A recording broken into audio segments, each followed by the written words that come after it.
Halo True Believers, selamat datang kembali di Marvel Universe Indonesia bersama saya Admin Y. Pada video kali ini kita akan membahas tentang karakter yang bisa dibilang sudah menjadi penyelamat Marvel dari kebangkrutan, yaitu Blade. Sebagai seorang pecinta film, saya yakin banyak dari kalian sudah mengenal karakter ini. Blade pertama kali muncul di film tahun 1998 yang disutradarai oleh Stephen Norrington. Dan untuk saat itu, Blade menjadi salah satu film superhero yang sangat berbeda dan berani. Mengapa? Karena Blade bukanlah karakter superhero klasik dan terkenal seperti Superman atau Spider-Man. Blade adalah seorang pemburu vampir yang berusaha untuk melindungi manusia dari ancaman vampir. Namun tahukah kalian bahwa Blade sebenarnya juga menjadi karakter yang sangat penting dalam sejarah Marvel? Sebelum film Blade rilis, Marvel tidak begitu terkenal di kalangan masyarakat umum. Namun dengan keberhasilan film Blade, banyak orang yang menjadi lebih tertarik dengan dunia komik Marvel. Tidak hanya itu, Blade juga membuka jalan bagi film-film superhero Marvel selanjutnya, seperti X-Men, Spider-Man, dan tentu saja Marvel Cinematic Universe yang kita kenal saat ini. Ketika Blade dirilis pada tahun 1998, Marvel masih dalam masa sulit. Mereka hampir bangkrut dan terpaksa menjual hak cipta karakter-karakter superhero mereka untuk menghindari kebangkrutan. Namun berkat kesuksesan Blade di box office, Marvel berhasil mengumpulkan uang yang cukup untuk memulihkan keuangannya dan terus mengembangkan karakter-karakter superhero mereka. Saat itu genre superhero seyogyanya sudah sekarat. Dua film Superman sebelumnya tidak begitu laku. Kesuksesan duologi Batman-nya Burton justru membuat image bahwa film dan buku superhero itu hanya untuk anak-anak. Dan Batman Forever menjadi kendaraan kapitalis setelah mengorbankan ide dan integritas Joel Schumacher. Marvel sendiri dengan segala kegagalannya di layar lebar juga tidak dalam kondisi baik-baik saja. Banyak sekali film-film Marvel yang gagal diproduksi.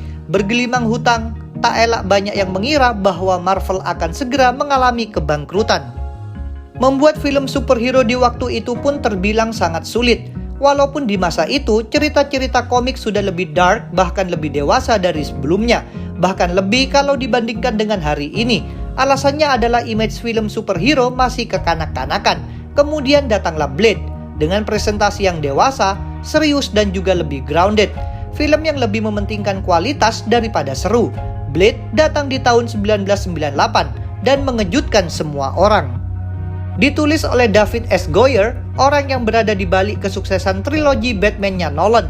David S. Goyer pada saat itu masih megap-megap karirnya. Film Blade memanglah bukan film yang meraih kesuksesan level jutaan ataupun kualitas Oscars. Namun dengan Blade semua berubah. Sebagai film pertama Marvel yang sukses, Blade membuat banyak gerakan yang dilakukan mereka kelak akan menjadi punggawa dan pondasi untuk film Marvel.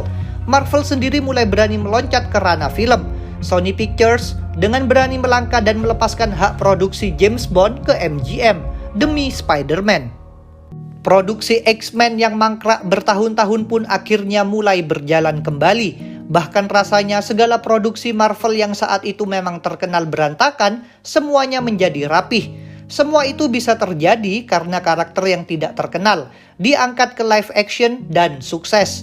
Bapak MCU bukan percobaan Fox dengan mutan-mutan di film Elektra, ataupun kemunculan Daredevil di film Spider-Man, atau bahkan Kevin Feige. Berdasarkan kesuksesan Blade, David Maisel, produser yang kelak akan aktif di phase pertama MCU, mencanangkan bagaimana Marvel dapat laku keras dengan film-film yang tidak saling terhubung, namun tetap satu universe. Satu hal yang akhirnya Feige rubah, melahirkan ide-ide awal MCU dan perjalanan untuk mengakuisisi kembali hak-hak produksi karakter-karakter yang mereka lepas di masa lalu. Sebenarnya dari Blade pun sudah direncanakan dengan sang sutradara Stephen Norrington yang harusnya muncul sebagai cameo, sebagai Morbius. Ya, Morbius yang itu. Saat itu pun akhirnya film adaptasi komik tidak identik dengan anak-anak lagi, di mana DC mulai berkreasi dengan ide Watchmen mereka yang mangkrak bertahun-tahun, atau ingin mengulang Batman dengan Darren Aronofsky yang lebih gelap. X-Men berani mengangkat topik serius, ataupun bagaimana konten-konten Marvel yang datang setelahnya juga menjadi lebih serius. Film adaptasi komik pun akhirnya berdiri bersamaan dengan film-film lain di kancah perfilman dunia. Bisa jadi juga tanpa Blade, Dark Knight trilogi Christopher Nolan tidak bakal ada, karena film ini juga melancarkan karir David S. Goyer. Baik komik ataupun film, ini adalah film yang melambungkan karir Goyer setinggi mungkin. Dampak film Blade memang pada akhirnya dirasakan sangat universal. Hal yang paling lucu adalah ketika tanpa Blade, gerakan goth yang ada di akhir 90-an sampai 2000-an awal tidak akan ada. Memang pada akhirnya semua ini tergolong unik. Melihat kesuksesan MCU yang sukses menghapus sejarah ataupun kehebatan film-film Marvel yang ada sebelumnya. Mungkin juga dikarenakan Wesley Snipes pelan-pelan berjalan menuju akhir karirnya setelah film ini. Terlalu banyak faktor yang membuat Blade, sang juru selamat Marvel dan perfilman superhero dunia, akhirnya dilupakan. Banyak perdebatan atas siapa sang juru selamat Marvel di layar kaca. Mayoritas merasa MCU adalah sang juru selamat, beberapa merasa Fox atau Spider-Man 2. Tak banyak yang menyadari bahwa film yang hanya memberi Marvel $25.000 dikerjakan bersama Warner Bros. Proyek pelarian Wesley Snipes setelah gagal memproduksi Black Panther nyaris dirubah menjadi Kulit Putih. Ditinggal LL Cool J sebagai pemeran utamanya, tidak Marvel beri hak untuk menghormati kreator-kreatornya. Kehilangan cameo Stan Lee pertama dalam layar lebar, dan juga film superhero dengan rating tertinggi yang Roger Ebert pernah berikan adalah justru selamat dan film paling berpengaruh dalam sejarah Marvel. Mahershala Ali, pemenang Academy Award, telah dipilih untuk memerankan karakter Blade berikutnya di MCU. Pengumuman yang dilakukan pada acara SDCC ini sempat menjadi sorotan media dan penggemar Marvel, karena Mahershala Ali dipandang sebagai pilihan yang sangat tepat untuk mengambil alih peran dari Wesley Snipes. Mahershala Ali sendiri terlibat langsung dalam produksi film ini dan memiliki gagasan sendiri tentang bagaimana karakter Blade harus dimainkan. Dalam sebuah wawancara, Ali mengatakan bahwa ia ingin menciptakan karakter Blade yang lebih kompleks dan memiliki kedalaman yang lebih dalam daripada versi sebelumnya. Kehadiran Mahershala Ali sebagai Blade di MCU juga menunjukkan upaya Marvel untuk meningkatkan keragaman dalam jajaran karakter-karakter mereka. Namun perlu diingat bahwa Mahershala Ali tidak hanya akan membawa keahliannya sebagai aktor, tetapi juga tanggung jawab yang besar sebagai karakter utama dalam film ini. Ia harus mampu membawa karakter Blade dan memperkenalkan kembali karakter ini kepada penggemar Marvel yang baru.